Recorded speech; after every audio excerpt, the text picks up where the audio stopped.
कुंभमेळ्यामध्ये 66 कोटीपेक्षा जास्त लोक येऊन गेले आणि त्यामुळे त्रिवेणी संगमावरचं पाणी, गंगेचं पाणी हे दूषित झालेलं आहे अशी मोठ्या प्रमाणावर काही लोकांनी आपल्या देशामध्ये ओरड केली। पण त्याही वेळेला हे गंगाजलाचं परीक्षण नियमित केलं जात होतं आणि ते दूषित न झाल्याचे रिपोर्ट हे येत होते।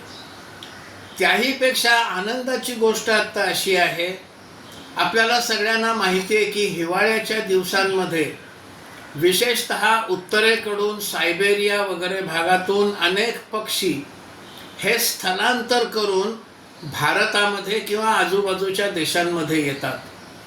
फ्लॅमिंगो पक्षी हे दरवर्षी हिवाळ्याच्या दिवसांमध्ये मुंबई, नवी मुंबई वगैरेच्या किनाऱ्यांवर येतात, तिथे 2-3 महिने वसवास करतात आणि थंडी संपली की पुन्हा ते उत्तरेकडे निघून जातात।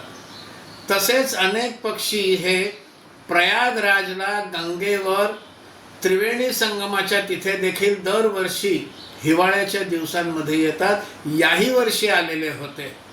सामान्यपणे हे पक्षी फेब्रुवारीच्या अखेरीला परत उत्तरेकडे निघून जातात, पण ह्या वेळेला आश्चर्याची गोष्ट अशी आहे की मार्चचे 3 आठवडे, मार्च महिन्याचे 3 आठवडे उलटले तरी देखील हे पक्षी अजूनही गंगेच्या किनाऱ्यावर, प्रयागराजच्या आजूबाजूला संगमावर अजूनही ते त्या ठिकाणी उपस्थित आहेत। याचं कारण असं की पाण्यातली जी जीवसृष्टी आहेत, मासे वगैरे, ह्यांची जेव्हा वाढ होते, हे जेव्हा त्या ठिकाणी असतात तेव्हा ते त्या ठिकाणी राहतात। पाणी शुद्ध असलं की ते राहतात, त्यामुळे आज यावेळेला ते अधिक जास्त वेळ राहिले, याचा अर्थ ते पाणी शुद्ध आहे। तिकडचे डॉल्फिन वगैरे सुद्धा आनंदाने त्या संगमामध्ये विचरत आहेत। याचाच अर्थ असा की तिकडचं पाणी हे अत्यंत शुद्ध आहे।